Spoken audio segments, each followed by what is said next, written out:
talk about your relationship with Coach Knighton as well as the other defensive coaches from Nebraska? I know you and Coach Knighton are pretty tight. For sure, I'm pretty sure the relationship between me and Coach Knighton is pretty well documented at this point. I see him as a father figure and even closer to a father.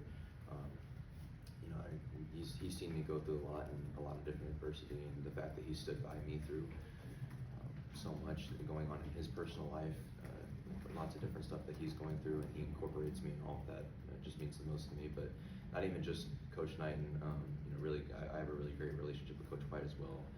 I feel like he's, since the moment I met him, really believed in me, and really taking the time to take care of me and make sure that I'm always taken care of. And then Coach Potenza and Coach Miguel as well. I have great relationships with them as well. I worked with Coach Potenza, Coach Jack the first time, or my first year at Nebraska when he was still with the D-line. He was with the outside linebackers last year, but he'll be returning with the D-line this year. And then Coach Miguel is obviously a linebacker coach. So just now, like I do have a really good relationship with him. Obviously it's not every day that I see him. So. All right, we'll stay there for Brendan. Who came up with your nickname? And I'm gonna Sackman. I guess what do you prefer? How did you come up with it? So that would be T Knight. The only person who ever gave themselves their own nickname would be Kobe, and I'm not Kobe also. But no, T Knight just randomly one meeting right before my first ever sack, like the first game I ever got sacked in against Northwestern. Just randomly called me Sackman, and it just started to stick around the building. So I guess it's merchandisable now. So. All right, next will be Liam, second row on your left. Can you talk about your role, especially in this 3-3-5 defense, and kind of how the adjustments need to take place? Have you been kind of, talking to any of the guys who've had questions about the new system? Yeah, for sure. I think the great thing and the genius about Coach White is that although this is a 3-3-5 defense, he's very multiple. He doesn't just focus on just the 3-3-5 and sticking to it, even if it doesn't work. He is someone who sees the personnel around him and what he has and will adjust to that. If we are a faster group, he'll play a faster kind of defense. If we're a bigger group, he'll play a bigger kind of defense. He's not someone who you have to adjust to his system, although that partly is true. He'll always incorporate what kind of talent he has. And I think like in my first couple of weeks here, experiencing like some of the talent that we have at DB and linebacker that, no offense to Nebraska, but like we may not have had there, and like the depth that we have, I think like he's going to have a lot of fun being able to play around with that and disguise coverages and sub in different packages and all that kind of stuff, as opposed to Nebraska, which he was doing, but we don't always have the one-for-one need at every position. We'll go to Ira, second row on your right. Could you kind of talk us through how they used you last year in that defense, and maybe how you expect your role to expand maybe as you guys come here? Yeah, so I think the next step for me is growing as a player. So obviously, like my first year, I was specifically just the dime, third down, hey, like get him on the ground type guy. Would play like 10 snaps a game, just specifically on third and long.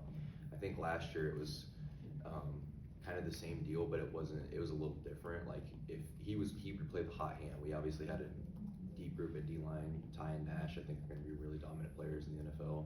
I think Jamari's going to have a good year at LSU, and like Kai and Vincent, and all these other guys that were behind me. Like there's just so much depth, and we have a lot of good players in that room that he's like, okay, whoever's playing well at this particular time will play. So there'd be times that I would play like let's say against Colorado when we know Shador is going to try and throw the ball out to Travis, right? Like I'll play predominant number of that game.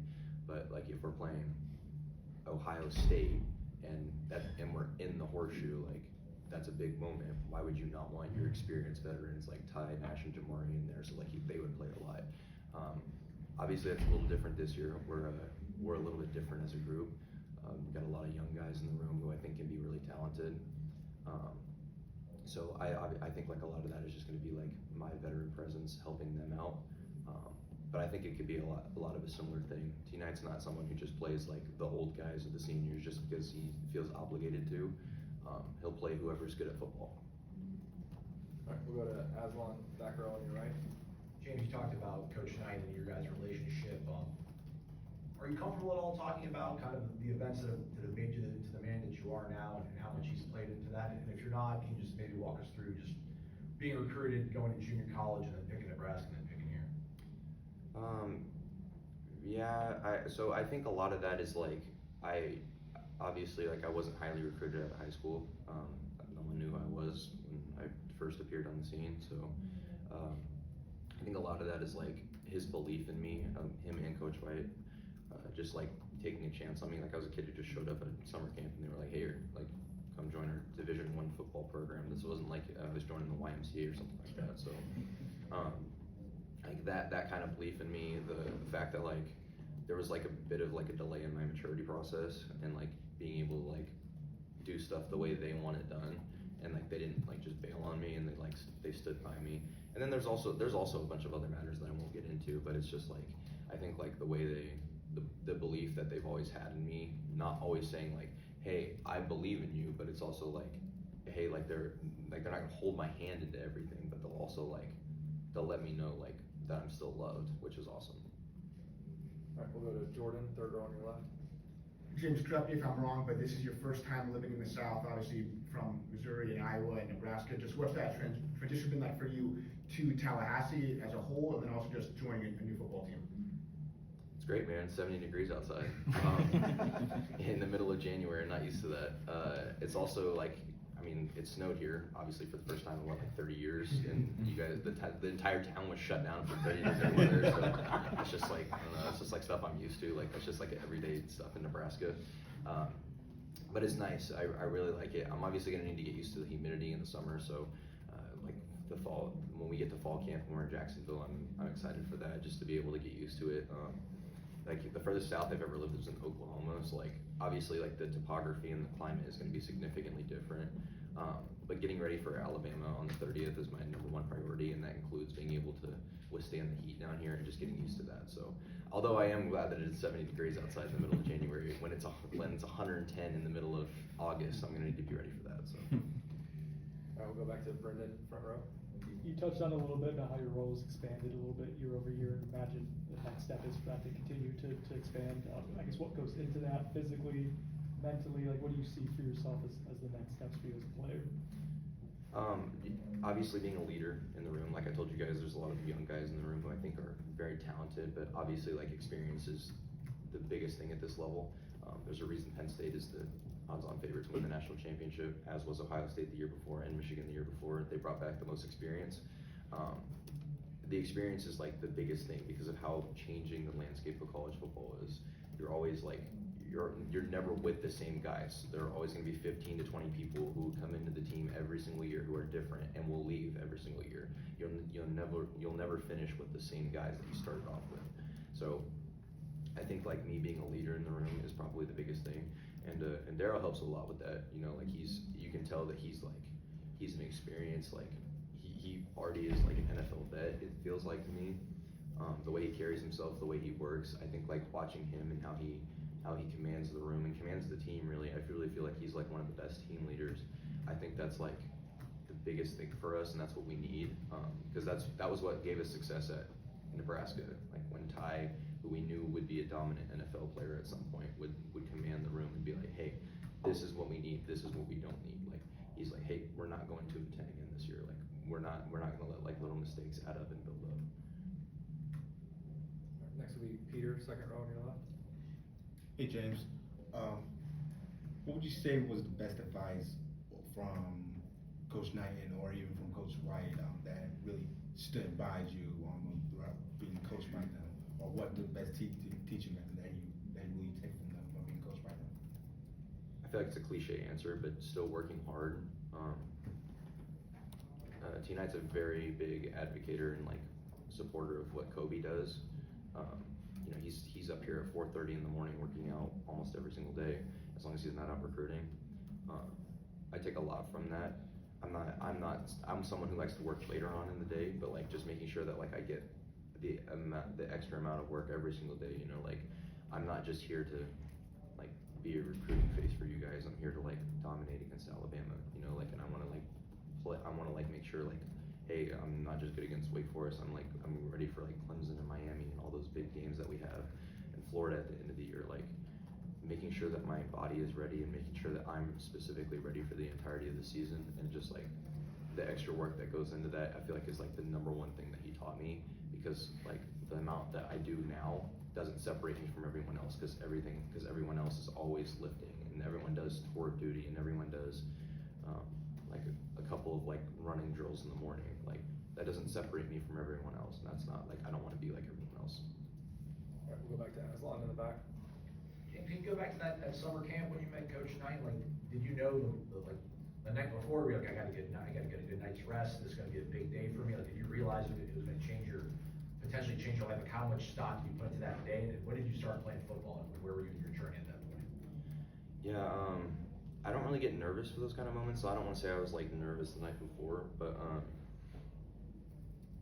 I will say that like when I got there was only 2 people doing D-line drills, so it's like he's actually going to notice me, as opposed to like if you go to any other football camp in the middle of summer, there's 100 kids, like maybe he even takes a chance at noticing me.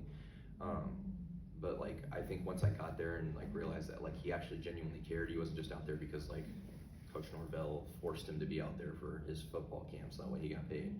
Like I actually thought that like meant a lot to me, and like I was like, okay, well now I actually have a chance to do something with this. So but yeah, I wasn't ever nervous for it. All right, last one will be Ira, second row on your right. When you were at Nebraska, they unveiled that new facility. What did that do for the players? I mean, a lot of times I think fans and media think those things are just for recruiting. Was it helpful? And have you looked at what Florida State's building, and do you think that'll be helpful for you guys? For sure, it's actually funny you asked that. The exact same time around when Steph got here to Nebraska last year, we were kind of in the same boat. It's like 1 for 1, really. Like at Florida State and Nebraska, like that first semester, that spring semester, we share the facilities with everyone else. We have like a locker room that's right next to where everyone else is. We have the same, like the nutrition staff serves all the same people, and we were in the process of building a new facility. I think when that facility got built, like things really changed inside the building. It's like, hey, now we're not just one of the sports, we're the predominant sport. And Nebraska's facility was very cutting edge. Like I know Steph told y'all they had sleeping pods, and the like the hot tub area, which will be really nice, but like at the same time, like I've seen some of the concept for it. Like there were different recoveries and stuff that we can get is next level, and like I think that'll really help change this season. Especially like I saw in November we have 5 games, like including one against NC State on Friday. Like those will be really important games to get recovered and healed up for and rested for. And I think like this new facility will allow that. Just like seeing some of the concept art, obviously it's not done yet, but it's so funny that you say that, because it's literally just like how it was in Nebraska. Like we just got the new facility completely finished right before the last season started, and it really helped us. Like the walkthrough rooms that we were able to do, because that's Coach White's big thing, is that we want to make sure we get a lot of walkthroughs in. We want to make sure that we get a lot of extra practice in, so that way everybody, like there's no missed assignments or anything like that. And then like the different kind of like meeting rooms and stuff like that. I think it'll be a real game changer when it finally comes. All right, thanks James. Yeah, thank you. Thank you.